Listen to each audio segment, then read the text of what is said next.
இந்தியாவில் உள்ள நகரங்களில் தங்க நகை வர்த்தகத்தில் கோவை 3ஆம் இடம் வகிக்கிறது. கோவையில் 2 லட்சம் பொற்கொள்ளர்கள் தங்க நகை பட்டறையில் வேலைப்பாடுகள் செய்கின்றனர்.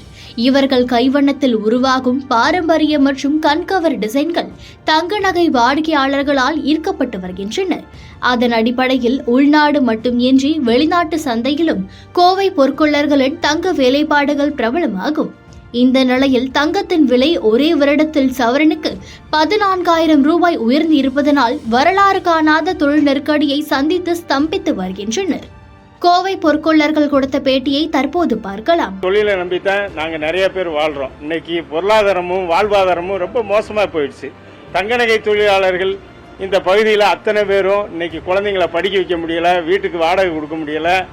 இந்த உள்ளூர் தொழிலாளிகளுக்கு வேலை இல்லாமல் வடமாநில தொழிலாளிகள் அதிகமாக இங்கே வந்து இருக்கிறதுனால அவங்களுக்கு செலவினங்கள் கம்மி, அவங்களுக்கு தான் இன்றைக்கி வேலை நடக்குது. அதுவும் 1-2 ஆர்டர் நகைகள், அதாவது என்னென்னா பெரிய ஒட்டியானம், ஆரம், நெக்லஸ் இந்த மாதிரி நகைகள் செஞ்சுக்கிட்டு இருக்க இடத்துல இன்றைக்கி சாதாரணமாக மூக்குத்தி, ஸ்டெட்ராப்ஸு, மோதிரம், இந்த கிஃப்ட் கொடுக்கறது இந்த மாதிரி ஐட்டங்கள் தான் வேலை நடக்குது. அதனால் ஒரு நாளைக்கு நம்ம 10 பேர் வேலை பார்த்த இடத்துல இன்றைக்கி 4 பேர் தான் வேலை பார்க்குறோம்.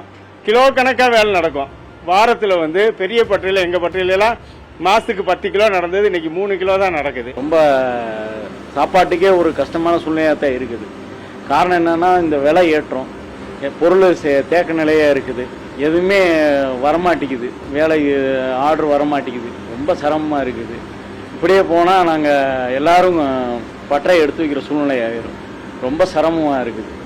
இதை வந்து கவர்மெண்ட் எடுத்து எங்களுக்கு கொஞ்சம் ஏதாவது ஒரு சலுகை பண்ணி வரிகளெல்லாம் குறைச்சா ரொம்ப நல்லாயிருக்கும், வியாபாரம் ஆகும்.